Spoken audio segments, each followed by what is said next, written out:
Hello, स्वागत है आपका कंपटीशन की दुनिया में। और आज हम देखने वाले हैं 2 जुलाई 2021 का इम्पोर्टेंट करंट अफेयर्स।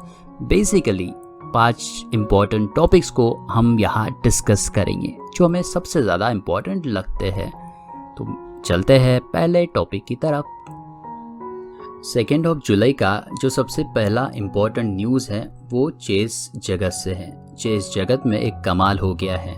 12 साल के अभिमन्यु मिश्रा बन चुके हैं दुनिया के सबसे यंगेस्ट ग्रैंड मास्टर, सबसे छोटे उम्र के ग्रैंड मास्टर।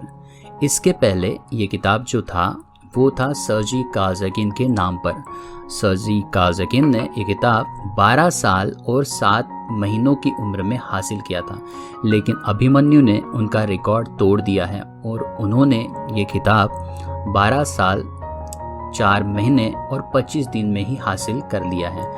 अगर कोविड पैंडेमिक नहीं होता तो शायद ये इससे भी कम एज में ये किताब को हासिल कर लेते, ऐसा न्यूज़ में कहा गया है। इसके अलावा ग्रैंड मास्टर होता क्या है ये भी थोड़ा देख लेते हैं। ग्रैंड मास्टर चेस जगत का सबसे बड़ा टाइटल होता है, हम कह सकते हैं, या फिर इससे भी बड़ा कहेंगे तो वर्ल्ड चैम्पियन। ग्रैंड मास्टर का ये जो खिताब होता है वो फिडे द्वारा दिया जाता है। फिडे अपेक्स ऑर्गेनाइजेशन है चेस की दुनिया की। जैसे फुटबॉल में होता है फीफा और क्रिकेट में होता है आईसीसी, वैसे ही चेस जगत में होता है फिडे ऑर्गेनाइजेशन FIDE। और ग्रैंड मास्टर का टाइटल हासिल करने के लिए 3 GM नॉर्म्स हासिल करने पड़ते हैं। ये 3 GM नॉर्म्स हासिल करने के लिए उस खिलाड़ी को कंपटीशन में अपना रेटिंग 2600 के ऊपर रखना पड़ता है और किसी एक ग्रैंड मास्टर को हराना होता है। एक बार कोई खिलाड़ी ये GM नॉर्म हासिल कर ले और ग्रैंड मास्टर का टाइटल उसे मिल जाए तो ग्रैंड मास्टर का टाइटल उसके साथ लाइफ टाइम तक रहता है। इसके अलावा भी चेस में कुछ टाइटल होते हैं, जैसे होता है इंटरनेशनल मास्टर और फिडे मास्टर। वैसे WGM भी होता है जो विमेन में होता है, विमेन ग्रैंड मास्टर। इसके अलावा सर्जी काज़ाकिन जो है जिनसे ये किताब उन्होंने हासिल किया है, जिनको उन्होंने रिप्लेस कर दिया है, वो खुद एक बढ़िया चेस प्लेयर हैं और वो रशियन हैं। इसके अलावा हमारे भारत के विश्वनाथन आनंद, जिन्हें हर कोई जानता है, हर कोई उन्हें प्यार करता है, उन्हें रिस्पेक्ट करता है, उन्होंने भी अभिमन्यु को बधाई दी है। उन्हें साथ में ट्विटर पर निहाल और अर्जुन एरिगैसी को भी बधाई दी है, क्योंकि निहाल कमाल के चेस प्लेयर हैं जिन्होंने मैग्नस कार्लसन को भी हरा दिया और अर्जुन एरिगैसी में हाल ही में अरोनियन नाम के बड़े चेस प्लेयर को हरा दिया है। तो बड़े कमाल करते हैं। ये है मैग्नस कार्लसन, इनका भी नाम आपको याद रखना है क्योंकि फ़िलहाल ये वर्ल्ड चैम्पियन है और अभी 2011 से अभी 2021 तक इन्हें 10 साल हो चुके हैं एज अ वर्ल्ड चैम्पियन। इसके पहले वर्ल्ड चैम्पियन थे विश्वनाथन आनंद, जिनको हरा के मैग्नस कार्लसन ने ये किताब हासिल किया है। बड़े ही जेंटलमैन टाइप के इंसान हैं। जो सेकंड न्यूज़ है वो है 2020 कुवेंपु राष्ट्रीय पुरस्कार के बारे में। ओडिशा पोएट डॉक्टर राजेंद्र किशोर पांड्या को ये 2020 कुवेंपु अवार्ड मिला है। इस पुरस्कार में उन्हें मिला है 5 लाख रुपए, एक मेडल और साइटेशन मतलब प्रशंसा पत्र। इसके अलावा ये जो अवार्ड है कुवेंपु राष्ट्रीय पुरस्कार, ये एनुअली दिया जाता है, सालाना दिया जाता है। उस राइटर को दिया जाता है जिस लैंग्वेज को हमारा कॉन्स्टिट्यूशन रिकग्नाइज करता है।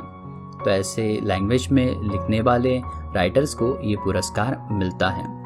इसके अलावा ये जो पुरस्कार है 2020 कुवेंपु राष्ट्रीय पुरस्कार, ये कहाँ दिया जाता है? ये पुरस्कार दिया जाता है कूपल्ली नाम की जगह जो आती है शिवमोग्गा डिस्ट्रिक्ट में, और शिवमोग्गा डिस्ट्रिक्ट आता है कर्नाटका में। आप यहाँ पे जो जगह देखते हैं ये है शिवमोग्गा। इस जगह पर ये अवार्ड्स दिए जाता है और ये दिया जाता है दिसंबर 29 को, जो कि बर्थ एनिवर्सरी है कुवेंपु की। थोड़ा जानते हैं कुवेंपु जी के बारे में। कुवेंपु इनका असली नाम नहीं है, इनका असली नाम है कूपल्ली वेंकटप्पा पुटप्पा। कुवेंपु उनका पेन नेम था जिस नाम से वो कहानियाँ लिखते थे, वो नॉवेल लिखते थे, प्ले राइट करते थे, कविताएं करते थे और क्रिटिसाइज करते थे।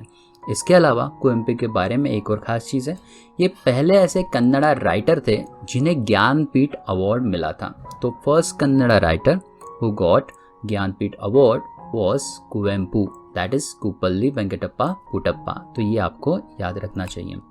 अगर ओडिया पोएट डॉक्टर राजेंद्र किशोर पांड्या, जिनको इस साल ये कुवेंपु पुरस्कार मिला है, इनकी अगर बात की जाए तो इनकी 2 रचनाएं आपको याद रखनी चाहिए, अपना अचंती और मनीषा मनीषा। क्योंकि हो सकता है इन किताबों के नाम पेपर में कहीं पूछ लिए जाए कि ये बुक्स जो है ये किसने लिखी है, तो हमें आप पता होना चाहिए ये किताब जो है ओडिया पोएट डॉक्टर राजेंद्र किशोर पांड्या के द्वारा लिखी गई है।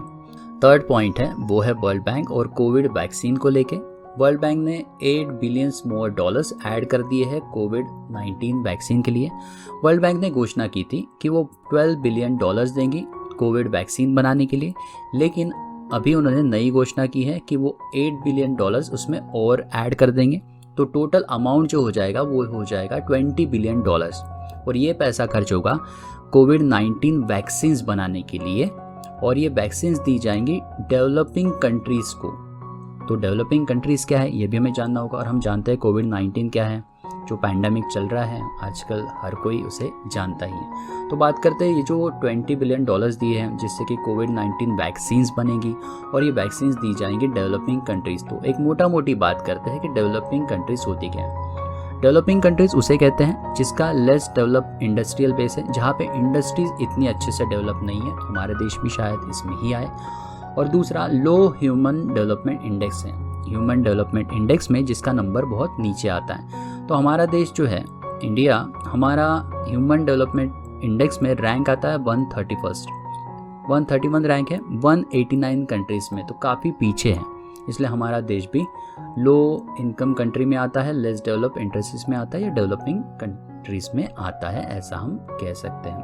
आगे और बात करते हैं वर्ल्ड बैंक क्या है। वर्ल्ड बैंक एक इंटरनेशनल फाइनेंशियल इंस्टीट्यूशन है जिसका काम है लोन्स और ग्रांट प्रोवाइड करना लो और मिडिल इनकम कंट्रीज़ को। किस लिए? तो वहाँ पे कैपिटल प्रोजेक्ट क्रिएट करने के लिए, जैसे कंस्ट्रक्शन वर्क के लिए। अभी एक और चीज़ है, लोअर मिडिल इनकम कंट्रीज़ क्या है, तो इसमें से हम ये पार्ट काम का है जो भारत पर लागू होता है। इंडिया जो है लोअर मिडिल इनकम कंट्री में आता है वर्ल्ड बैंक के अनुसार, तो हमें ये पॉइंट याद रखना है। As per World Bank India is lower middle income country. तो लोअर मिडिल इनकम कंट्री क्या होती है, तो यहाँ पे दिया हुआ है lower middle income economies are those with GNI gross national income per capita between $1036 to $4045। तो 1036 एंड $4045 के बीच में जिसका gross national per capita income आता है, ऐसे देश लोअर मिडिल इनकम इकोनॉमीज में आते हैं। तो आपको ये जो नंबर दिया है, ये जो डॉलर दिए हुए हैं 1036 और 4045, ये नंबर को याद रखना है क्योंकि ये बेसिकली डेफिनेशन है लोअर मिडिल इनकम कंट्रीज़ का इकोनॉमीज़ का। अगर इससे ज़्यादा कमाता होगा, 4045 के ज़्यादा आएगा तो वो हायर मिडिल इनकम हो जाएगा, और 1036 के नीचे जाएगा तो लोअर इनकम कंट्रीज़ में वो कन्वर्ट हो जाएगा। आगे चलते हैं। वर्ल्ड बैंक की एक और बात है, वर्ल्ड बैंक जो है वर्ल्ड बैंक ग्रुप का हिस्सा है, और खुद वर्ल्ड बैंक के अंदर 2 पार्ट आते हैं या 2 इंस्टीट्यूशन आता है। पहला आता है international Bank for Reconstruction and Development, और दूसरा आता है इंटरनेशनल डेवलपमेंट एसोसिएशन। तो ये चीज़ भी हमको याद रखनी है। वर्ल्ड बैंक खुद वर्ल्ड बैंक ग्रुप का हिस्सा है, इसके अंदर 2 इंस्टीट्यूशन आते हैं, International Bank for Reconstruction and Development और सेकेंड है इंटरनेशनल डेवलपमेंट एसोसिएशन। जो 4th न्यूज़ है वो है इंटरनेशनल लेबर ऑर्गेनाइजेशन की रिपोर्ट। इंटरनेशनल लेबर ऑर्गेनाइजेशन शॉर्ट में ILO जिसे कहा जाता है, वो रिपोर्ट में कहा गया है कि जो इंटरनेशनल माइग्रेंट वर्कर हैं जो कि एक देश से दूसरे देश में जॉब की तलाश में जाते हैं, ऐसे माइग्रेंट वर्कर की संख्या बढ़ गई है और वो पहुंच चुकी है 169 मिलियन पूरे ग्लोब में, पूरे वर्ल्ड में। ये जो इंक्रीज़ है 3% का है 2017 से अगर देखा जाए तो। 2017 में ये संख्या थी 164 मिलियन, लेकिन आज 2021 में ये जो नंबर है ये पहुंच चुका है 169 मिलियन में।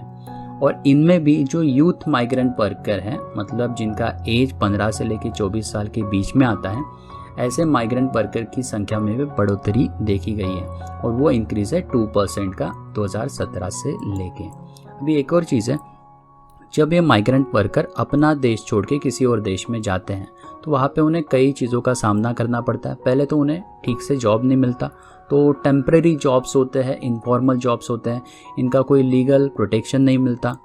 दूसरा, ये जो जॉब करते हैं वहाँ पे भी इनको सैलरी कम होती है, ठीक से सैलरी नहीं मिलती, सारे प्रिविलेजेस नहीं मिलते।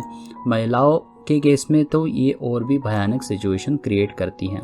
और जो इंटरनेशनल लेबर्स है उसमें 40% तो महिला ही है, 60% मेन है तो 40% विमेन इसमें आता है। और ग्लोबल वर्कफोर्स का ये 5% है। इनके प्रोटेक्शन के लिए फिर भी इंटरनेशनल लेबर ऑर्गेनाइजेशन में ILO ने कुछ लॉज बनाए हैं, जैसे कि माइग्रेंट वर्कर कन्वेंशन 1975 और माइग्रेशन फॉर एम्प्लॉयमेंट कन्वेंशन जो रिवाइज किया बाद में 1949 का लॉज है। तो इस वीडियो की लास्ट न्यूज़ है डिजिटल इंडिया अभियान को लेके। 6th anniversary of digital India अभियान मनाई गई 1 जुलाई को, और इस मौके पर हमेशा की तरह मोदी जी ने अपने मन की बात लोगों से की, जिनको इसका बेनिफिट मिला है, ऐसा उनका कहना है। उन्होंने कहा कि प्रिंसिपल ऑफ मिनिमम गवर्नमेंट और मैक्सिमम गवर्नेंस इस समय की ज़रूरत है, इससे ब्रिज हो जाएगी गैप सिस्टम और फैसिलिटीज़ के बीच में, ऐसा उन्होंने कहा। उन्होंने एक और बात की डिजिटल लॉकर को लेके, किस तरह से डिजिटल लॉकर मदद करता है आपके इंपॉर्टेंट डॉक्यूमेंट जैसे स्कूल और कॉलेज की डिग्री, आपका आधार कार्ड, आपका वोटर ID कार्ड, आपका पैन कार्ड को क्लाउड बेस्ड स्टोरेज में रखने के लिए, ताकि जब भी आपको ज़रूरत हो आप तुरंत ही उसे वहाँ से डाउनलोड कर सकते हैं। तो किस तरह से ये आपको सुविधा देता है डिजिटल लॉकर की इन्होंने बात की। इसके बाद उन्होंने बात की किस तरह से डिजिटल ट्रांजैक्शंस ने किसानों के खाते में डायरेक्ट पैसा ट्रांसफ़र करने में, डायरेक्ट बेनिफिट ट्रांसफ़र में मदद की, किस तरह से मिडलमैन हट गया और इसके कारण जो पैसा बीच में रास्ते में गायब हो जाता आज किसानों तक आसानी से पहुंच रहा है। इसके अलावा उन्होंने बात की PM किसान सम्मान निधि की, किस तरह से 10 करोड़ फार्मर्स को इसकी वजह से फ़ायदा मिला, कैसे उनके खातों में किसान सम्मान निधि में आया हुआ पैसा उन्हें मिल पाया। इसके अलावा उन्होंने बात की मिनिमम सपोर्ट प्राइस को लेके। उन्होंने कहा 1 nation 1 minimum support price 1 DBT का कैसा स्वरूप है और इससे क्या फ़ायदे हुए हैं। हम जान लेते हैं एक छोटी सी बात मिनिमम सपोर्ट प्राइस को लेकर, क्योंकि काफ़ी इंपॉर्टेंट पॉइंट है। MSP इसे कहा जाता है। MSP का फुल फॉर्म है मिनिमम सपोर्ट प्राइस। बेसिकली मोटी मोटी मैं बात करूँ तो मान लो मैं कोई चीज़ मैन्युफैक्चर करता हूँ, जैसे मैंने ये जो है पौधा बनाया है, ये गेहूँ बनाया और मैं इस पौधे को बेचने जाता हूँ मार्केट में, और तो मुझे जो ख़रीदार है कुछ भी प्राइस कोट कर सकता है, लेकिन गवर्नमेंट मुझे कहती है कि मैं आपसे ये चीज़ खरीद लूँगी और इसके बदले में आपको 50 रुपये दूँगी। तो जब भी मैं मार्केट में जाऊँगा तो 50 रुपये से ज़्यादा ही मैं कोट करूँगा, क्योंकि मुझे पता है अगर मेरी चीज़ किसी और ने नहीं खरीदी तो गवर्नमेंट उसे ख़रीदने वाली है। तो मिनिमम सपोर्ट प्राइस भी इसी तरह से काम करता है गेहूँ चावल पर। जैसे एक दाम गवर्नमेंट तय करती है, वो किसानों को कहती है अगर आपके गेहूँ और चावल किसी ने नहीं खरीदे, सही दाम पर नहीं खरीदे, तो ये मिनिमम अमाउंट है, उतने दामों में तो हम खरीद ही लेंगे। तो जो किसान है उससे ज़्यादा ही प्राइस मार्केट में कोट करता है, जिससे उसे फ़ायदा भी होता है और उसका अनाज सस्ते में नहीं बिकता, उसे मनचाहे दामों में या फिर राइट प्रॉपर प्राइस उसे मिल जाता है। इसे कहते हैं मिनिमम सपोर्ट प्राइस मोटी मोटी भाषा में। आखिरी बात उन्होंने की आरोग्य सेतु ऐप की, किस तरह से आरोग्य सेतु ऐप ने पेशेंट को, कोरोना पेशेंट को, उनके इन्फेक्शन हुए व्यक्तियों को ट्रैक करने में मदद की, किस तरह से इसने कोरोना के इन्फेक्शन को फैलने से बचाया। तो ये कुछ बातें थी डिजिटल इंडिया के 6th एनिवर्सरी पर 1 जुलाई को मोदी जी ने कही अपने मन की बातों में। तो ये था हमारा 2 जुलाई का करंट अफेयर्स का टॉपिक। मिलते हैं नेक्स्ट वीडियो में, तब तक के लिए अपना ख्याल रखिए। शबा खैर, टेक केयर, बाय बाय।